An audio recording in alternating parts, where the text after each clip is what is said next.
Merci Jésus. Parole du Seigneur, nous acclamons, nous allons prendre place. Gloire à Dieu. Ce matin, j'ai hâte de partager vraiment cette parole avec toi. Ce message bien fort.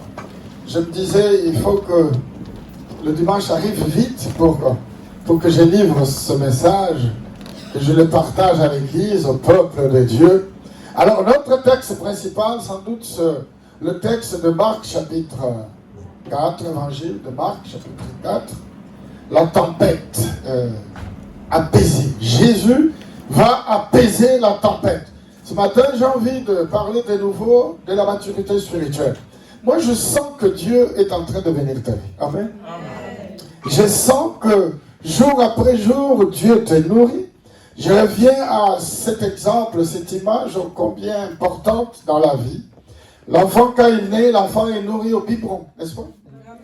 L'enfant est nourri au biberon, puis après, l'enfant est allaité aussi. Il prend aussi le lait maternel qui est toujours prêt, gloire à Dieu. Mais à un certain moment, nous allons nous rendre compte que l'enfant même va refuser le lait parce que son corps, naturellement, a besoin d'une autre nourriture solide. Tu m'entends? Et moi, je sais et je comprends que Dieu te nourrit tellement bien ici, spirituellement parlant, que tu es en train de grandir très bien. Je parle de ce que je vois, je sens, et je comprends, et je discerne que Dieu est en train d'amener notre Église à une autre très grande dimension, parce que le peuple est en train d'acquérir une grande maturité spirituelle. C'est-à-dire que tu es en train de grandir. L'enfant, quand il naît, il grandit, il est nourri, et puis cet enfant grandissant, parce que bien nourri, bien battu, cet enfant va grandir, et puis cet enfant va devenir une grande personne. Parce que l'enfant est bien nourri. Alors ici, tu es bien nourri, tu es en train de grandir.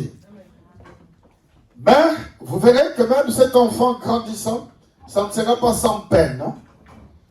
Parce qu'il va tomber. Il va avoir des marques sur ses pieds, des cicatrices, qui vont lui permettre d'affermir ses muscles. Il faut absolument que l'enfant tombe. On ne peut pas avoir un enfant qui grandit s'il ne tombe pas. On ne peut pas prétendre aller beaucoup plus loin si on n'attrape pas des coups. Donc, on ne peut pas prétendre, mes amis, aller beaucoup plus loin si nous ne mangeons pas la nourriture solide. À l'église, c'est vrai, nous aimons le message où on nous dit « Oh, soyez bénis », nous disons tout ça, mais oh, moi j'aime ça aussi. Par exemple, quand je dis « Soyez bénis », tu ne vas pas dire Amen? Amen. Oh, Église de Dieu, soyez bénis, alléluia. Amen. Ah non, tu ne vas pas bien faire. Non, quand je dis Église de Dieu, soyez bénis, nous souhaitons ça. Moi, j'aime ça aussi. Ah. Que la grâce de Dieu soit sur nous, soyons bénis. Oh, nous levons nos mains, nous disons toujours Amen. Hein? Alors que la grâce de Dieu soit sur nous, soyons bénis. Dis un Amen très fort. Amen. Avec les deux mains comme ça, mais c'est vrai ce que j'ai dit. Que la grâce de Dieu se repose sur chacun d'entre nous. Alléluia. Amen. Ah, vous ne l'avez pas bien fait. Ah, ne dormez pas. Que la grâce de Dieu se repose sur nous tous. Alléluia. Amen. Oh, que toutes nos familles soient bénies. Alléluia. Amen. Oh, que tout ce que tu entreprends réussisse au nom de Jésus. Alléluia. Oh, sois en bonne santé. Amen. Ah, c'est bien. C'est agréable. Filmez-moi bien ça. Ah, parce qu'il va falloir que ça bénisse aussi des gens qui sont au-delà de nos frontières. Amen. Oh, dis toujours Amen. Amen. Merci Seigneur. Alors, je vais parler vraiment de la maturité spirituelle.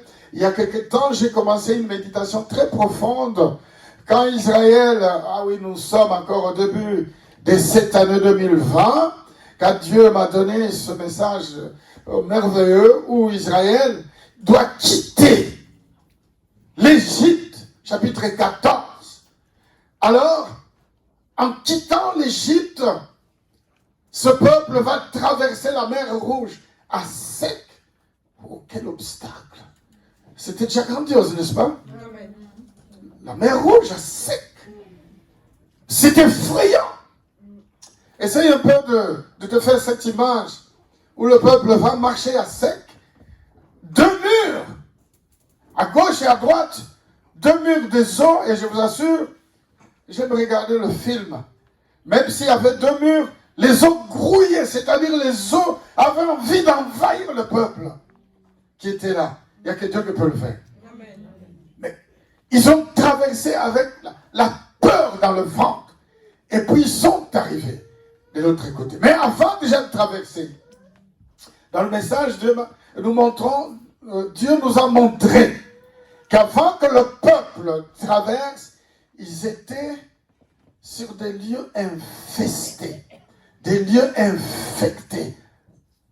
Pierrotte, Baltéphon, devant la mer, des lieux qui symbolisent la mort, le démon, le ténèbre. Et c'est là où le peuple avait campé. Dieu dira à Moïse, amène le peuple qui campe là. Mais Dieu savait ce qu'il va faire. Dieu sait ce qu'il va faire dans ta vie. Même si les moments sont durs, mais Dieu sait ce qu'il va faire. Amen. Dieu savait que le peuple devrait camper dans ces lieux-là, durs, difficiles. Mais Dieu savait qu'il va délivrer ce peuple. Amen. Mais Dieu voulait tout simplement que ce peuple reste là pour que ce peuple arrive d'atteindre la maturité. Que ce peuple grandisse.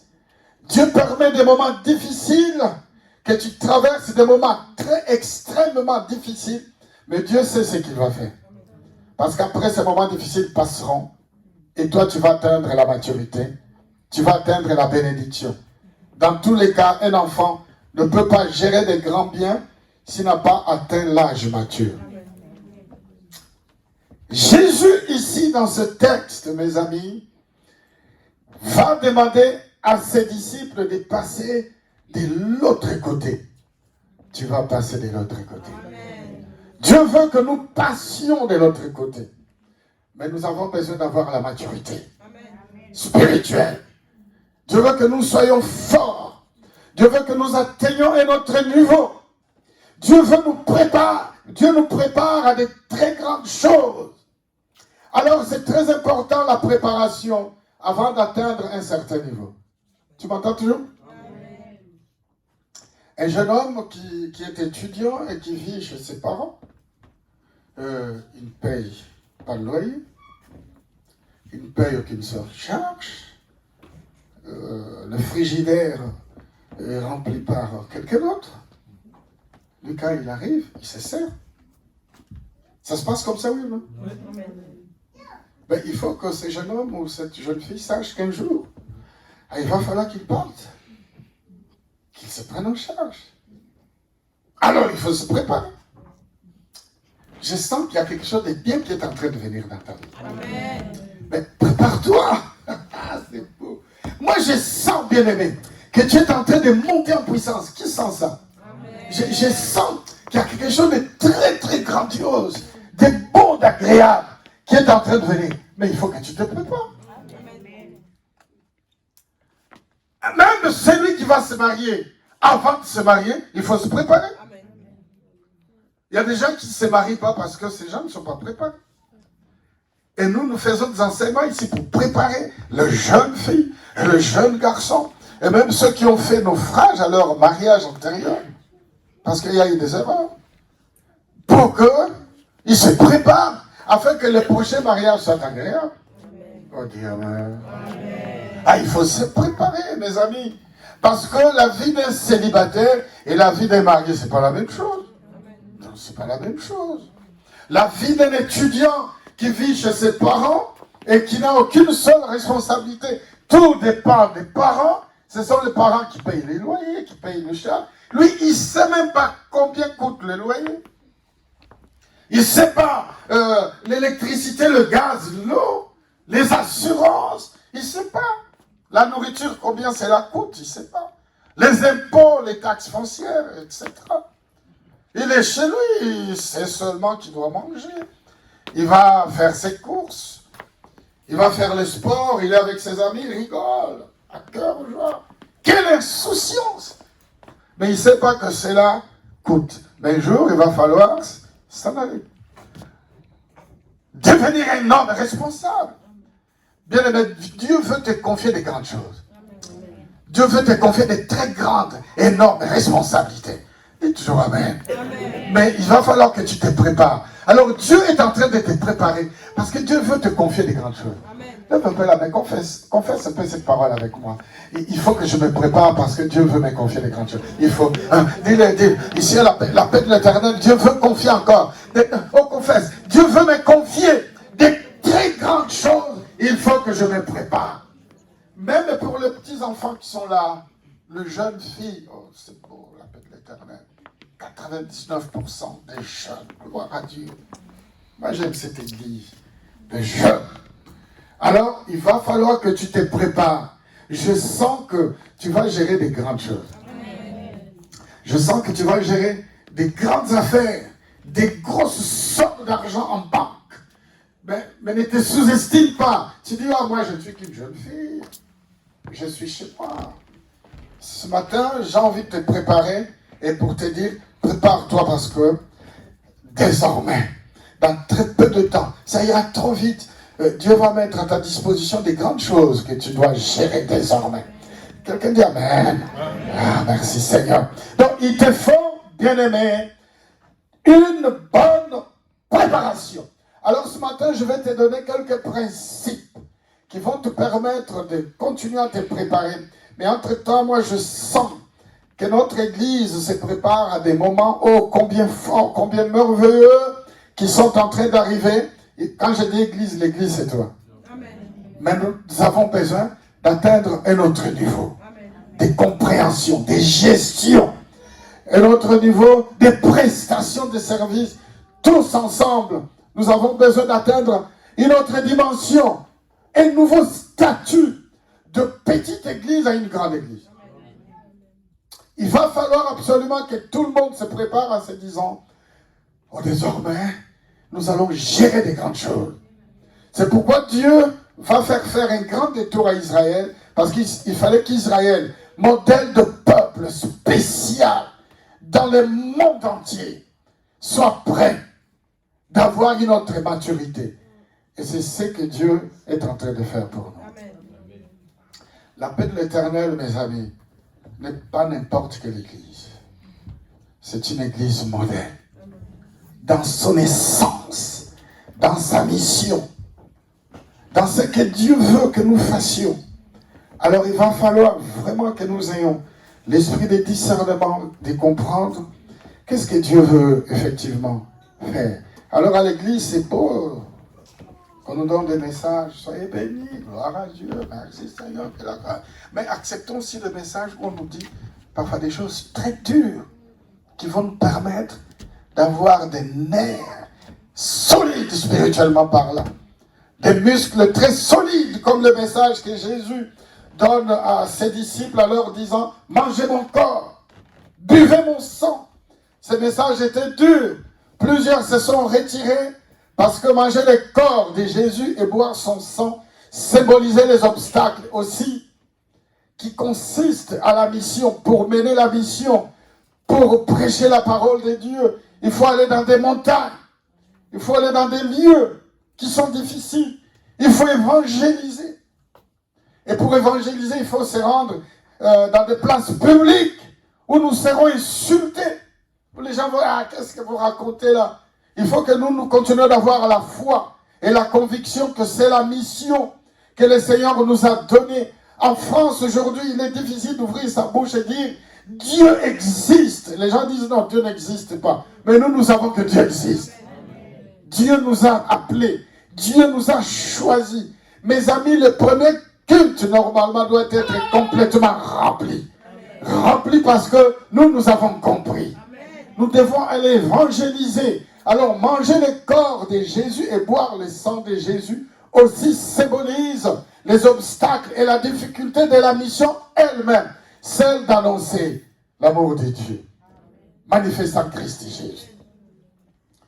Donc, il est très important que l'Église comprenne que nous avons aussi besoin de temps en temps que nous parlons des choses difficiles mais pas mauvaises. Des choses dures, mais pas forcément mauvaises. Que nous devons accepter afin de nous faire grandir tout simplement. Dis Amen. Amen. Gloire à Dieu. Ça fait partie de la mission. Je continue de voir que Dieu est en train de faire venir quelque chose de très merveilleux dans ta vie. Lève la main, dis, je reçois quelque chose de très merveilleux, gloire à Dieu. Je vois de nouvelles personnes en train d'arriver dans ta vie. Je vois une très grande bonne nouvelle qui est en train d'arriver dans ta vie. Prépare-toi. Alors voici, mes amis, quelques principes qui vont te permettre d'accéder à ces nouveaux statuts. Premier, j'espère que j'arriverai à cet exercice, parce que j'ai 4 points développés, même si je ne développe pas tous. Un seul principe va t'édifier. Dis Amen. Amen. Revenons dans le texte, chapitre 4, le verset 35 de l'évangile selon Luc. Ces mêmes jours, sur les soirs, Jésus leur dit, passons sur l'autre bord. Ce même jour, sur le soir, il y a 2 choses. Il y a le jour, il y a le soir. Alors j'ai envie d'expliquer à l'église que le jour symbolise la bénédiction.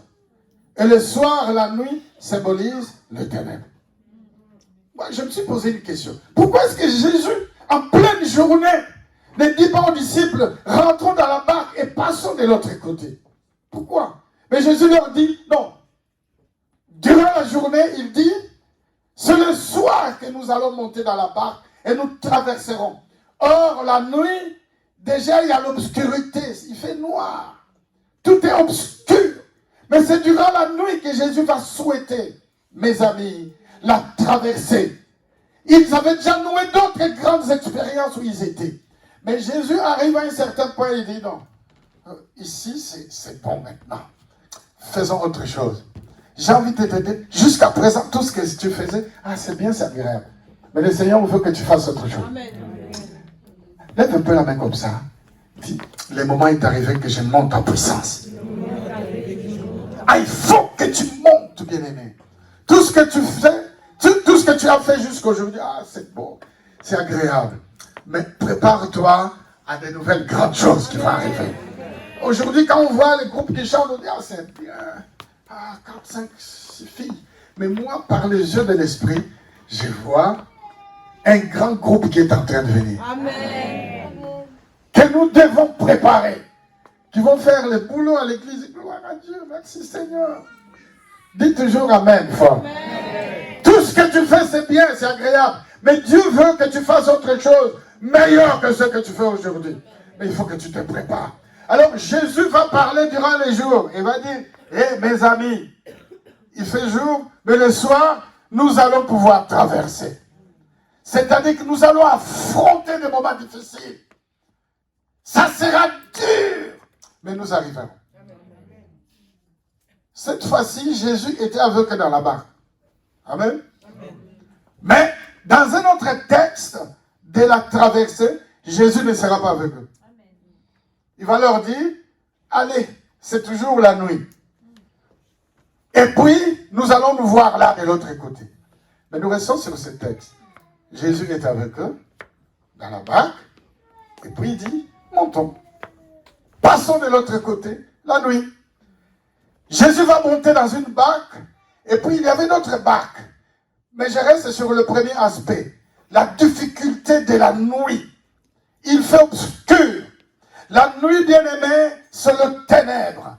Dans le texte de la création d'un livre de Genèse, quand Dieu va créer toutes choses, tu m'entends toujours? Amen. Dieu va créer le luminaire. Il va créer le soleil pour éclairer le jour. Et puis la lune pour éclairer la nuit. Et malgré tout, la lune n'éclaire pas vraiment assez. C'est-à-dire que c'est toujours les ténèbres. Et ce qui est agréable dans le texte du livre des Genèse, il est écrit que la nuit, c'est les ténèbres. Dieu sépara les jours d'avec le ténèbre. Chaque fois qu'on parle de la nuit, c'est le ténèbre, c'est-à-dire ce sont les puissances du diable. Et alors Jésus va faire traverser les disciples l'église, mes amis, dans une barque. La barque, c'est l'église. Hein? Durant les moments des ténèbres. Mais Jésus savait ce qu'il va faire. Jésus sait ce qu'il va faire dans ta vie. Alors, le premier principe, c'est accepte d'affronter les obstacles, les moments difficiles. Accepte-le. Mais affronte les obstacles. Affronte les moments difficiles. Affronte-le. Accepte-le. Et gagne ces moments difficiles. Il ne faut pas que tu te dises non, moi je ne peux pas, c'est trop dur. C'est trop dur, mais tu vas gagner. Amen. C'est-à-dire, ne baisse pas les bras. Même si c'est dur, même si c'est difficile, mais accepte d'affronter. Alors nous avons lu les textes de Matthieu, la naissance de Jésus. J'ai prié et le Seigneur m'a dit, mais va lire. Jésus, l'homme Jésus aussi, mon seul et unique fils, c'est lui que j'ai envoyé pour accomplir la mission. Même pour lui, ça n'a pas été facile. Dis amen. Amen. Dès le début de sa mission, aussitôt les combats ont commencé. Hérode, les rois, les mages, à l'histoire de la naissance de Jésus, on peut la raconter du début de l'année jusqu'à la fin de l'année. Parce que cette histoire est tellement riche d'enseignements, les amis. Très riche. Quand Jésus va naître, il y avait une étoile. Les mages suivaient une étoile. Ils étaient des astrologues. Alors ils avaient été divinement avertis que le Seigneur naîtra dans la ville de Bethléem, Beit Lehem, la maison du pain. Je continue de croire que Jésus naît ici tous les jours. Amen. Nous sommes la maison du pain. Amen. Le pain, c'est la vie.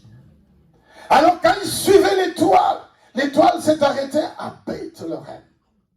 Et quand ils arrivent avec leurs chameaux, c'est bon. Pour les garçons et les filles qui font les pièces de théâtre, on peut aussi faire l'histoire des mages. On va faire rentrer des chevaux ici. Des chameaux ici, des vrais chameaux. On va louer des chameaux. Qui vont rentrer ici avec des colis, de l'encens, de la myrrhe.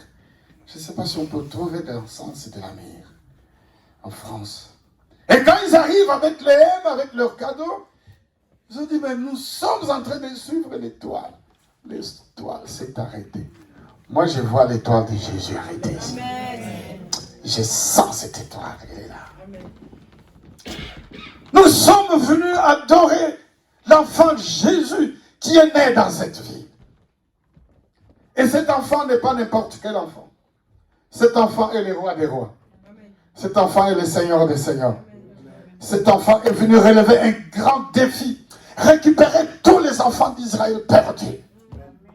Alors Hérode va dire, parce que lui, il répondait, il défendait le pouvoir de Rome, la Renaissance romaine. Parce que c'est Rome qui gouvernait le monde connu de l'époque. Tu connais l'histoire? Petite révision. Révise un peu. La Renaissance romaine. C'est Rome qui supplantait, qui gouvernait le monde connu de l'histoire à l'époque. Et c'est Hérode qui était le roi. Nous sommes venus adorer les rois. Tiens, quel roi? Mais les rois, c'est moi. Quand tu dis que tu veux servir Jésus, toi, tu deviens un prince. Tu deviens une princesse. Parce que nous appartenons à un royaume. Amen. Notre royaume, c'est le royaume des cieux. C'est un vrai royaume.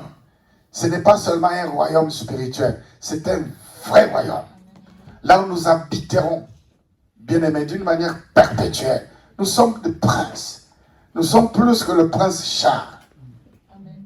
Tu m'entends? Amen. Lève un peu, je vais voir le main de prince et de princesse. Un grand amen. Amen. Gloire à Dieu. Alors Hérode va dire, quoi? c'est moi le roi. Jésus est le roi des rois. Jésus est le Seigneur des seigneurs. Alors les combats, bien-aimés, les combats ont commencé tout de suite. Sache, bien-aimé, même Jésus, le roi des rois, Jésus, homme en femme, il était aussi roi, roi des rois. Et dans sa lignée, il est écrit qu'il était appelé à substituer David dans le trône. Parce qu'il était de la famille de David. C'est pourquoi on l'appelle les lions de la tribu de Juda. Les fils de David. Bartimée, c'est ce qu'il dira. Jésus, fils de David, aie pitié de moi. Parce qu'il était de la maison de David. Donc, dans la lignée, il était aussi appelé à succéder le roi David sur les trônes. Donc, il était un vrai roi. Et quand Hérode sut qu'il y avait un autre roi qui est venu, il était jeune. Sache que le diable n'est pas du tout content que nous soyons des princes et des princesses. Parce que nous sommes appelés à gérer des grandes choses. Nous sommes des héritiers de Dieu, selon Jésus, dans la promesse. Et au cours de cette année, bien-aimée, de l'entrée dans l'alliance de Père, Dieu réserve des très grandes bonnes surprises pour chacun d'entre nous, chacune. Mais il faut absolument que tu te prépares à gérer ces grandes choses. Alors le premier obstacle, le premier principe que j'ai envie de te préparer, il faut que tu apprennes, mes amis, à affronter, accepter les obstacles, les affronter et les gagner. Jésus, déjà tout petit, il sera soumis à des obstacles pas les moindres. Hérode, par ruse, il va dire, d'accord, allez-y, prendre des informations pour savoir où se trouve le petit Jésus et puis revenir auprès de moi afin que moi aussi j'aille l'adorer. En réalité, ce n'était pas ça. En réalité, il voulait savoir où est-ce que Jésus se trouve exactement. Et puis, le but d'Hérode était de couper la tête du petit Jésus. Et j'aime le texte de Luc, parce que Luc raconte les jours de la naissance de Jésus. Il y avait une grande multitude autour du petit Jésus. Une multitude des anges, c'était pour garder et protéger Jésus. C'est-à-dire, lors de la naissance même de Jésus, les démons voulaient ôter sa vie. Mais Dieu savait ce qu'il va faire. Il avait mis une multitude des anges pour les garder et les protéger. Partout où tu passes, il y a une multitude des anges qui te gardent et qui te protègent. Dis Amen avec moi. Donc même pour Jésus bien-aimé, même notre Seigneur Jésus était confronté à des moments difficiles, à des obstacles. Jésus pour devenir le roi des rois, Jésus pour devenir le Seigneur des seigneurs, Jésus pour attirer cette grande multitude. Aujourd'hui, nous sommes des milliards de chrétiens qui servent le Seigneur. Quelqu'un dit Amen? Amen. Nous sommes une grande multitude des enfants de Dieu, disséminés dans le monde entier. Nous sommes le fruit du travail de notre Seigneur Jésus. Mais il fallait qu'il affronte. Il fallait même lui, Jésus, bien-aimé, qu'il ait une maturité spirituelle. Qu'il ait un niveau.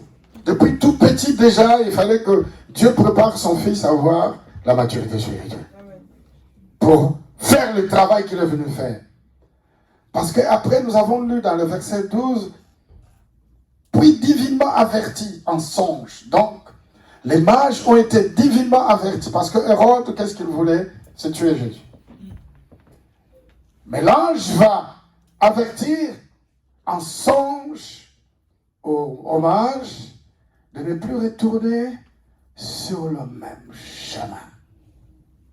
Il faut que tu aies toujours 3 chemins. Tu m'entends? Le français a un gros défaut. Toujours le même chemin pour aller au travail.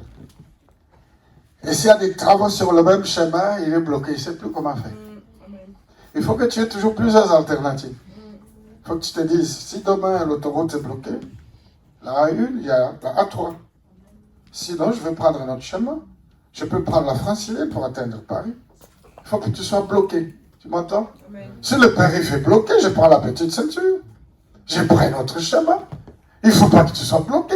Ils ont pris un autre chemin. Si le diable te tend un piège ici, Dieu va te donner la stratégie de prendre un autre chemin. Oh, quelqu'un dit Amen, frère. Lève la main, dis Amen. Dieu, bien-aimé, Dieu est un bon Dieu. Alors même Jésus sera confronté depuis tout petit à des obstacles. Mais il fallait que Jésus, même petit, qu'il apprenne à affronter les obstacles et qu'il gagne les obstacles, même s'il était encore bébé. Mais il a appris, parce que les parents vont prendre Jésus, ils vont l'amener dans un autre pays. Ils vont l'amener en Égypte. Jusqu'à ce que Hérode meure et après, Jésus reviendra. J'ai envie de te dire, bien-aimé, prépare-toi. Même si les moments arriveront durs, mais le Seigneur sait ce qu'il va faire parce qu'il est tellement fidèle. Il est tellement merveilleux. Il veut absolument que tu arrives là où Dieu a préparé que tu arrives. Mais pour que tu arrives, les moments sont difficiles. Ce même jour, sur le soir, Jésus leur dit, passons de l'autre bord. Jésus, bien-aimé, savait que la tempête les attendait. Et malgré tout, il ordonne de monter dans la barque avec lui. Même si la tempête sera sur ton chemin, sache que Jésus est là. C'est-à-dire qu'il soit tranquille. La situation est au contrôle de notre Seigneur. Jésus va faire traverser les disciples le soir où la visibilité, comme nous avons dit, n'est pas bonne. La tempête symbolise le ténèbre, les gros obstacles, les puissances du malin. Et c'est là où Jésus va demander à ce que son peuple traverse.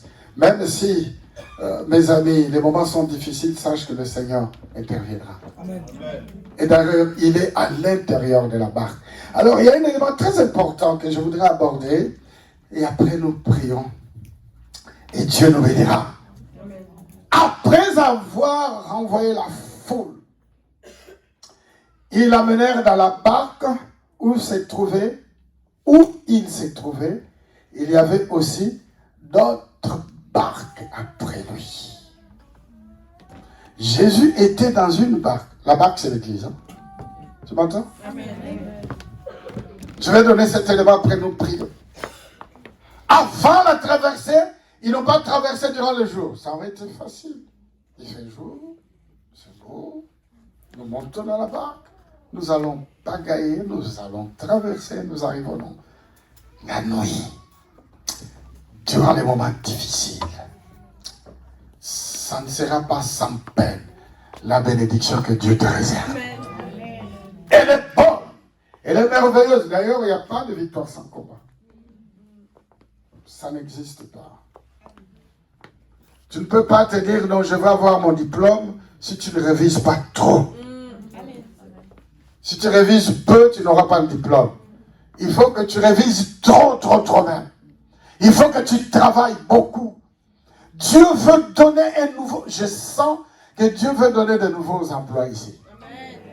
De nouveaux salaires. Je priais, Dieu m'a dit, je vais donner de nouveaux salaires ici. Amen. Je vais susciter de nouveaux ministères ici. Donc ça ne sera pas sans peine.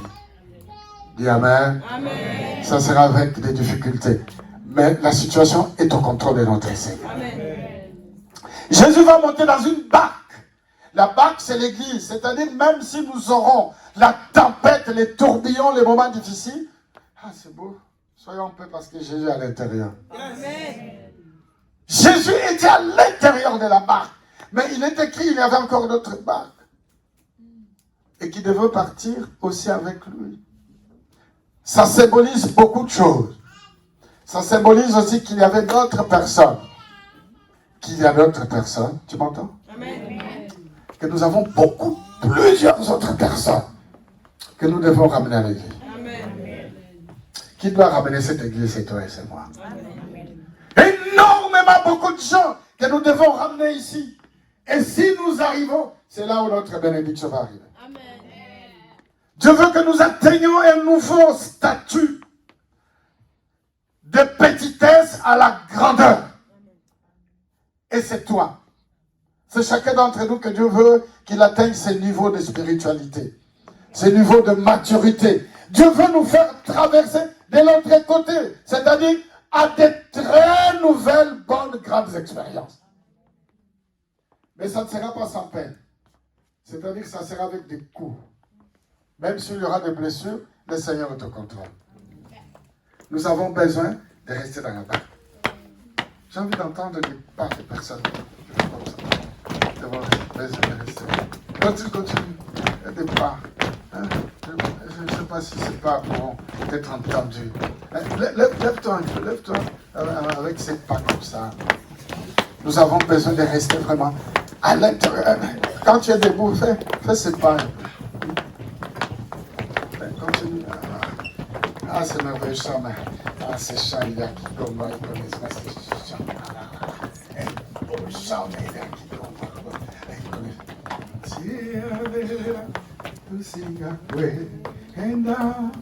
Oiso singa kutufira akondele bilu ikita da iso imbuzi akuntia tu singa kwe da iso singa kutufira akondele bilu ikita. Trouve-moi un chant qui colle avec ces chants en français. Continue les pas. Nous avons besoin, bien-aimés, nous avons besoin de rester à l'intérieur de la barque. On ne peut pas traverser si on n'est pas à l'intérieur de la barque. Les grandes bonnes choses t'attendent. Amen. Amen. La bénédiction de Dieu t'attend. Dieu a préparé de très grandes bonnes choses. Dieu veut que tu atteignes une autre maturité, un nouveau statut, mais il te faut rester à l'intérieur de la barque. Alors un chant qui nous conduit avec des pas, et après nous prions, et après Dieu nous bénira. Élève un peu la main avec toi, élève la main avec moi, et puis nous prions, nous bénissons Dieu, nous disons, merci Seigneur pour ce message, merci Seigneur pour la parole. Seigneur, nous sommes en train de nous préparer à un nouveau statut, de la petitesse à la grandeur. Seigneur, nous avons besoin de rester dans la barque. Seigneur, nous avons besoin d'acquérir une autre maturité. Alors une très grande maturité, même si cela est dur. Oh, les disciples devraient traverser pour aller de l'autre côté. Mais ils sont dans la barque. La traversée durant la nuit, moment de ténèbres. Mais Jésus savait ce qu'il faisait. Ce qui est sûr, ils sont arrivés de l'autre côté.